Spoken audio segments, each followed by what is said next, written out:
Ito ang Presidential Broadcast Service. Radyo Pilipinas. Radyo Publiko Ng bagong Pilipinas para sa bagong Pilipino. Naghahatid ng mahahalagang balita at impormasyon na guugnay ng pamahalaan sa sambayanan. Tulay sa himpapawid ng serbisyo publiko. Radyo Pilipinas. Radyo Publiko. Ang boses ng Pangulo. Sa Iloilo, Radyo Pilipinas. 585. Oras sa Radyo Pilipinas, Philippine Standard Time, alas 8:03 sa aga. Nagapanguna nga balita sa syudad, sa mga banwa, sa probinsya sang Iloilo, kagkaingon nga mga probinsya. Mga pananawon sa likod sang mga balita. Inyo mabatian sa Radyo Pilipinas Iloilo News. Mga balita nga magasugata sa inyo nga aga. Ginbantayan, ginsunod, gintipon sang Radyo Pilipinas Iloilo News Team. Gikan sa hulot balitaan. Diretso sa inyong palamatian. Yarian! Radyo Pilipinas Iloilo News!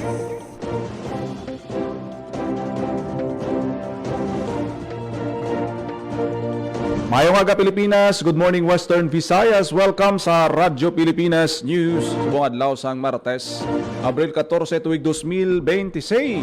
Ako ang inyong tagbalita kada aga, Janelle Baclay, kagkaron sa mga headline. Big time rollback sa presyo sa petrolyo. Ginpatuman subong adlaw.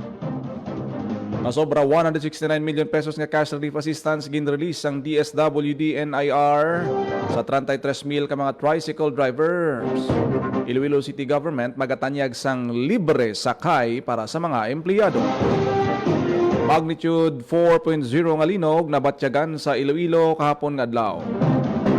LEEO padayon nga ipatuman ang clearing agod ipatuman ang ordinansa sang syudad opisina liwat nga magapakigsapol sa pila ka mga bulantero.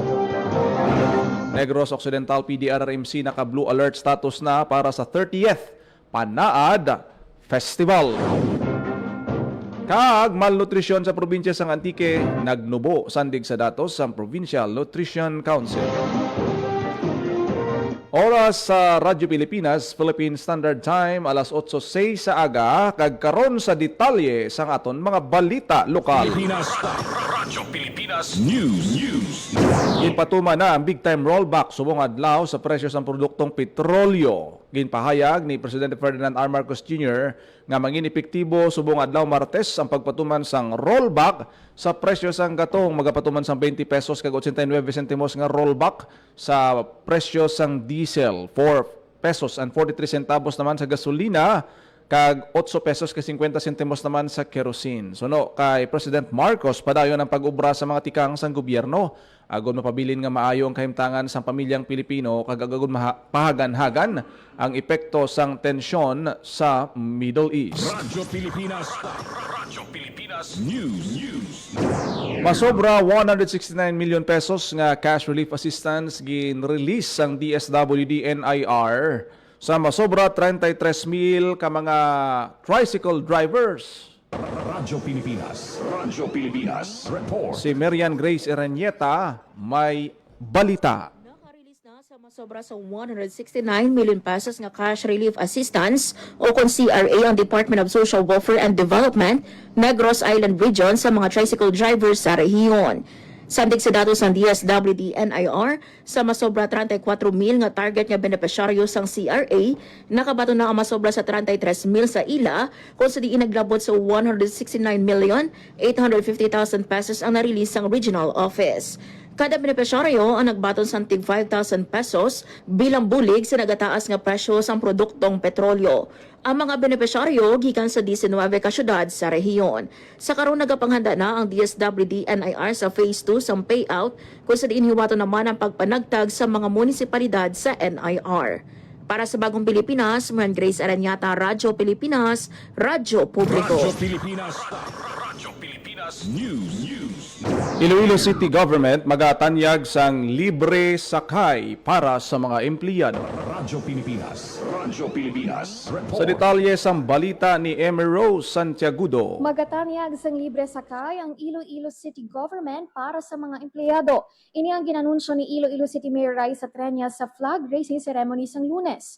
Sunod sa alkalde ginapadayon ng survey agud matumod kung diin ang nagakaigaw nga pick-up points para sa mga empleyado. Paagi sini mahibaluan kung diin gyud may pinakamadamo nga empleyado agud madugangan ang deployment sa mga bus kag malikawan ang dugay nga paghulat sa dalan. Samtang ginapatuman ang libre sakay, ginpabutsyag man sang alkalde nga nagsugod na ang iban pa nga mga programa sang syudad agud mabuligan ng mga pumuluyo sa tunga sang energy emergency.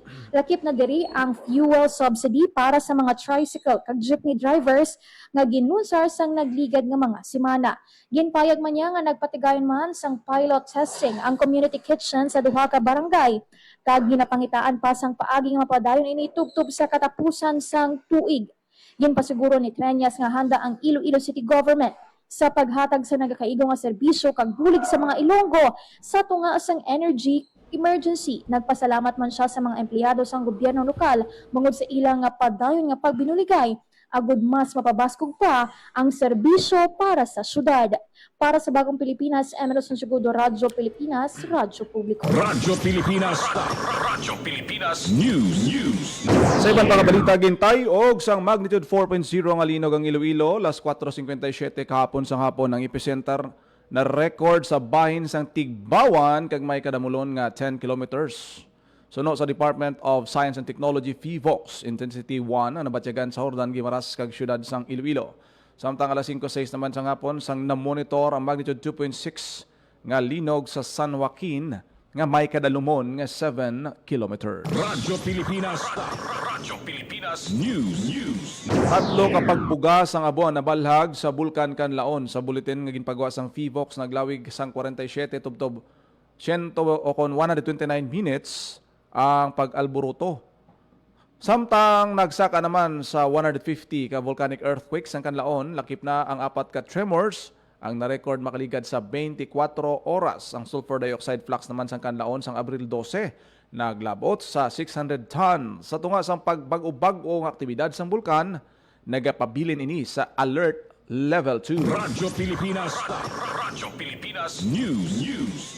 LEEO padayon sa pagpatuman sang clearing operation sa gudi patuman ng ordinansa opisina liwat nga magapakigsapol sa pila ka mga bulantero. Radyo Pilipinas. Radyo Pilipinas Report. Yari ang balita. Padayon nga ipatuman sang Local Economic and Enterprise Office o kon LEO ang clearing operation sa palibot sang merkado publiko sa piyak sa nagluntad nga komosyon sa tunga sa mga otoridad kag sang mga bulantero. Suno kay Maricel Mabakyao, head sang LEO, ginapatuman lang nila ang ordinansa nga hugot nga nagabawal sa mga bulantero nga magbaligya sa sulod sang 100-meter radius salin sa Iloilo Terminal Market. Ginpaathag niya nga ginapatuman man nila ang maximum tolerance sa tiun nga magpatigayon sang clearing operations. Kag ang mga bolantero mismo ang nagawild o kung nagapanghaboy sang ilang nga mga produkto kung hindi sila magpati sa ilang nga panugyan nga hawanan ang sidewalk sang ilang nga produkto. Suno sa opisyal, kung madala lang man sa istorya, wala nila gina-confiscate ang mga produkto sa mga bolantero. Dugang niya ginahatagan man sang tion ang mga bolantero nga i-claim ang ilang nga na-confiscate ng mga produkto. Apang kung wala, kinadiretso ini sa balay dalayunan. Dugang niya nga plano nila nga makipagsapo sa mga bolantero agod liwat nga ipaintindi sa ila ang pagpatuman sang market days kung sa diin may schedule sa kada merkado publiko kung sa diin makabaligya sang ilang nga mga produkto ang mga bolantero. Sabado sang gabi sa naglundad ang komosyon sa tunga sa mga bolantero sa Fuentes Street malapit sa Iloilo Terminal Market kung sa diin ginhiwat ang clearing operation sang LEO. Asisyu kaupod ang kapulisan. Ordinansa, no, pag confiscate natin, pwede nila na gawaron ara sa ordinance in a certain amount, in a rate, may rate na siya. Pero, in-consider man natin subong ang sitwasyon, wala natin na sila ginapagawan. So, during the confiscation, na 1 month na, wala na sila gabayan. Nag-meeting kami with the Market Vendors Association, market vendors, at market in charge. So before ini na i-implement natin, na-consult natin sa mga vendors ng kada markets. And kapisan because hindi gani pwedeng adlaw-adlaw kay makumpit na sila. Dapat balansihon naton so maka-income si volunteers, maka-income na sa sulod. Ang kabahin sa pagpahayag ni Maricel Mabacquiao, pinuno sang LEO. Para sa Bagong Pilipinas, Emerson Segudo, Radyo Pilipinas, Radyo Publiko. Radyo Pilipinas. Radyo Pilipinas News. Sa ginpagwa nga update sa Iloilo Provincial Government naman, nagpasalig ang Kapitolyo nga padayon nga ginabantayan ang mataas nga heat index kag pagulag sa presyo sang gatong sa nagapadayon nga energy emergency sa pungsod. Ang mga datos sara nga makita sa 4K for More Progress dashboard nga nagahatag sang real-time impormasyon sa maayo nga panghimanwa. Nahibaluan sa nagdigad nga semana, ginlunsar sang provincial government ang dashboard nga magahatag giya kay Iloilo Governor Arthur Defensor Jr. kay mga policy makers sa pagpasad sa mga nagakaigo nga tikang para hatagan solusyon ang mga problema nga nakaapekto sa mga pumuluyong Ilonggo. Radyo Pilipinas. Radyo Pilipinas News. Hinpaidalom sa Blue Alert status sa Negros Occidental Provincial Disaster Risk Reduction and Management Council. Kasunod sa pagbantay sa nagahilapit nga panaad sa Negros Festival 2026. Ini nang inepektibo sugod sang Abril 10 kang magalawig tubtob Abril 20 ang panaad sa Negros Festival ginakabig nga Festival of All Festivals sang Negros kag na-highlight sang kultura, tradisyon kag paghiliusa sa mga Negrense nga ginapasakupan sang 32 ka syudad kag banwa sang probinsya lakip ng Bacolod City. Karon nga tuig ginasaulog sang probinsya ay katatlo nga dekada sang panaad nga may tema 30 Years of Bringing Negrenses Together. Radyo Pilipinas. Radyo Pilipinas News. Malnutrisyon sa probinsya sang Antique nagnubo sandig sa datos sang Provincial Nutrition Council. Radyo Pilipinas. Radyo Pilipinas. Sa detalye sang balita ni Hope Torrichante. Nagnubo ang malnutrisyon sa probinsya sang Antique sa makaligad nga 5 ka tuig sandig sa datos nga ginpagwa sang Provincial Nutrition Council kadungan sang ginhiwat nga first quarter meeting sang konseho. Suno sa PNC sang 2021 yara sa 12.9% ang kabataan edad 0 to 59 ka bulan ang makabig stunted samtang 2.48% naman ang makabig wasted kag 5.94% ang underweight sa probinsya sang Antique. Sang tuig 2025 ang mga numero nagnubo sa 9.55% sa stunted, 1.27% sa wasted, kag 5.51% naman sa underweight.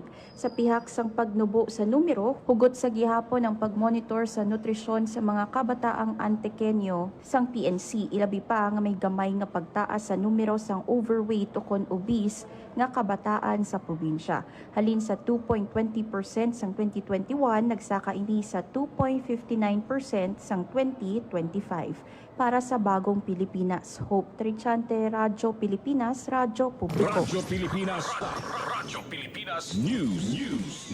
Ginkilala ang probinsya sang Guimaras bilang best dressed booth sa karon nga tuig nga DTI National Trade Fair. Ang pagkilala sa probinsya ang pinaka-visually appealing kag pinaka-organisado para sa bisita pinaagi sa creative presentation kag makagalanyat nga display. Magluwas sa best dress booth nangin madinlag man ang probinsya sa aktibidad bangod sold out o kuna ubos gid bakal ang bantog kag matamis nga paho sang Guimaras. Ang kadalagan sang Guimaras ginpanginbulahan sa Department of Trade and Industry Western Visayas nga nagapakita sa pagpangibabaw sa mga micro, small and medium enterprise sang Region 6.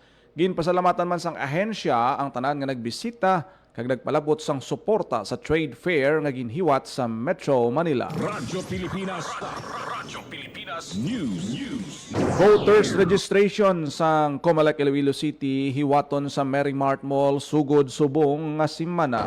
Radyo Pilipinas. Radyo Pilipinas. Sa detalye sang balita. Patigayon sa voters registration ng Commission on Election Iloilo City sa Merrimart Mall subong nga semana.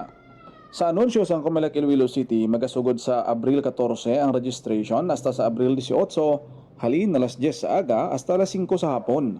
Una na ginpahibalo sa komisyon nga wala sang registration kada adlaw sang Lunes, kabahin sang pagpatuman sang Comelec sang 4-day work week nga nagsugod sang Abril 6. Ang pag-obserba sini, kabahin sang ginpapanaog nga Executive Order number 110 bilang pagsuporta sa National Executive Policy on energy conservation. Para sa Bagong Pilipinas, General Baclay, Radyo Pilipinas, Radyo Publiko. Radyo Pilipinas. Radyo Pilipinas News.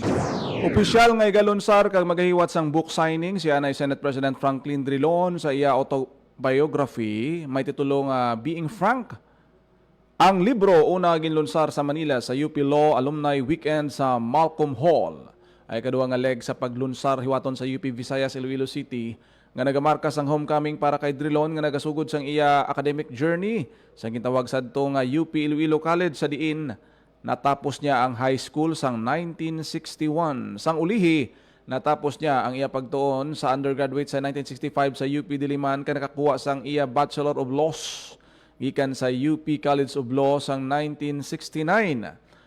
Sa amuman nga tuig, nakuha niya ikatatlo nga lugar sa bar examination. Sang 2014, ginatagan siya sa degree nga Doctor of Laws honoris causa sang UP bilang pagkilala sa iya kontribusyon sa kasuguan kag serbisyo publiko. Sang 2022, giningadan siya sang UP Alumni Association Iloilo Chapter sang Lifetime Achievement Awardee.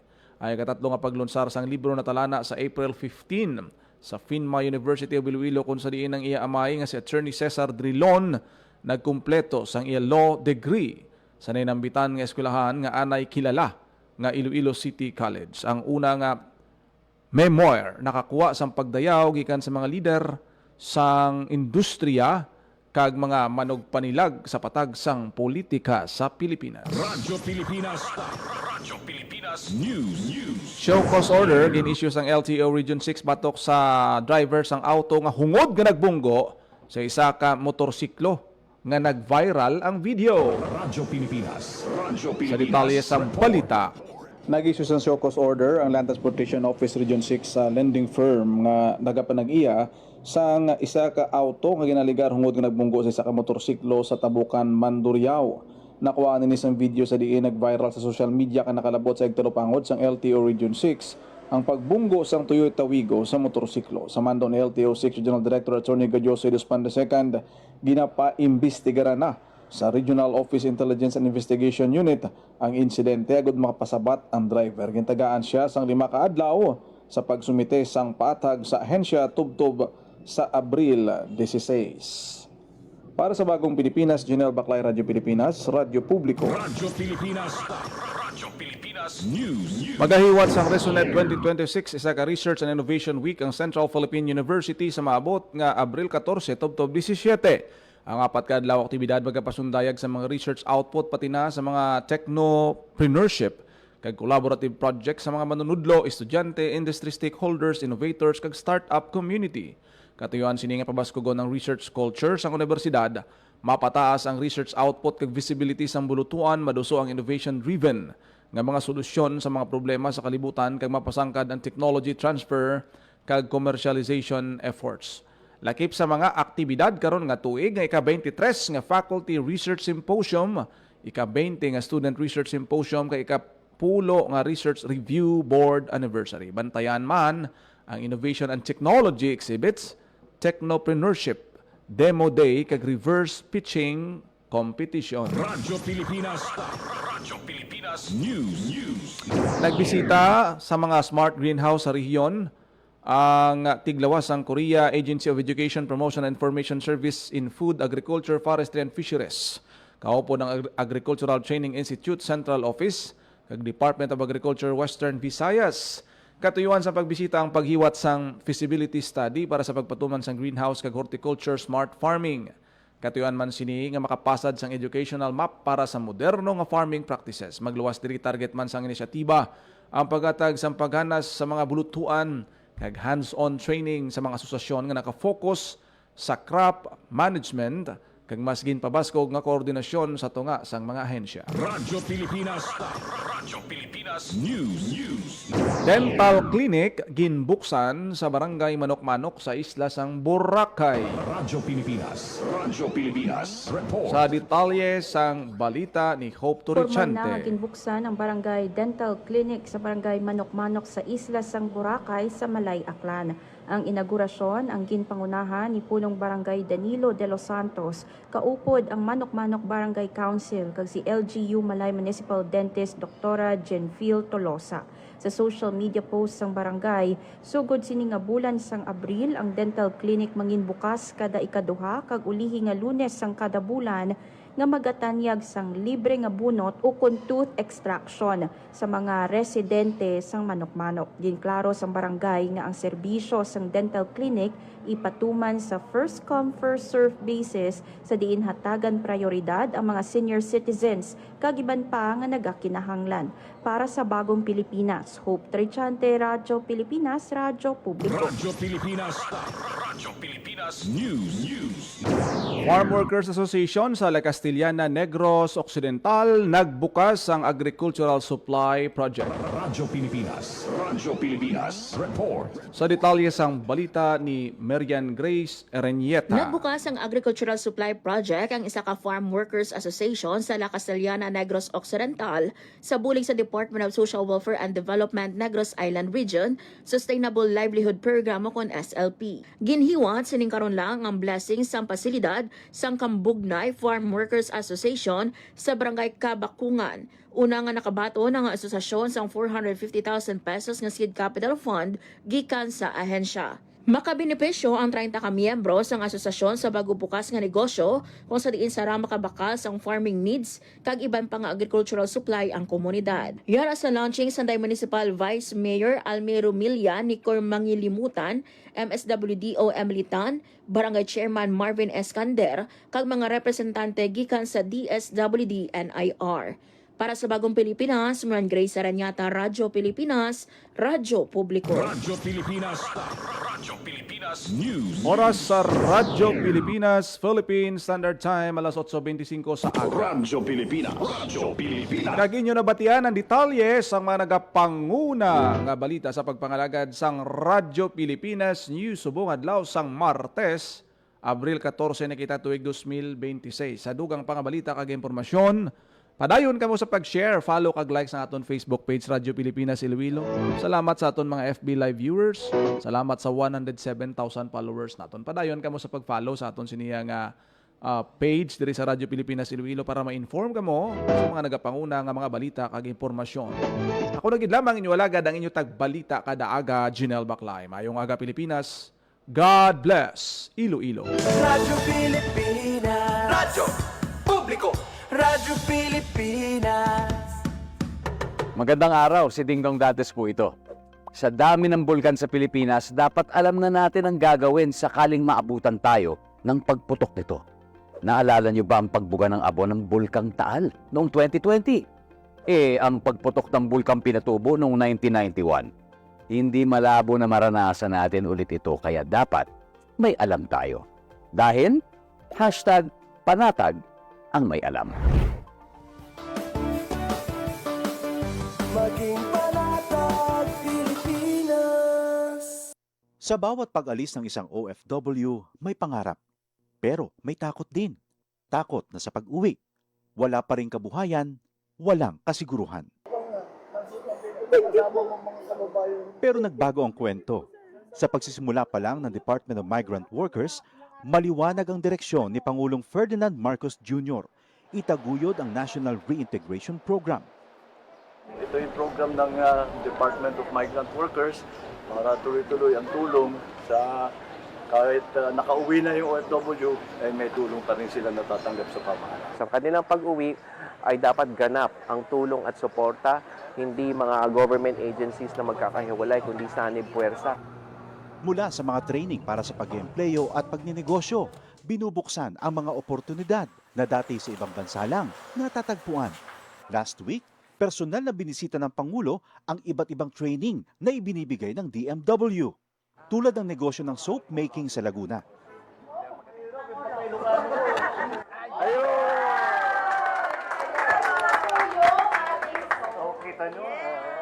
Isa ito sa mga negosyong ngayon nagbibigay ng bagong kita at bagong pag-asa sa ating mga OFW. Isang dating seaman, chef at housekeeping staff. Ngayon, mga negosyante na. Sa pagninegosyo, gumagabay ang Department of Trade and Industry. Ang laki ng ginawa nilang sakripisyo para magtrabaho sa ibang bansa. Tinatawag natin silang bagong bayani. Tapos dapat naman, pag uwi nila, meron din tayo may tulong sa kanila para patuloy naman ang kanilang anak. Sa buong bansa, tuloy-tuloy ang trabaho. Isa-isang inaayos sa mga bagay na nagpapagaan sa buhay ng mga Pilipino. Ang pag-uwi para sa mga OFW, hindi na katapusan, kundi isang matapang na simula para sa ating mga bagong bayani.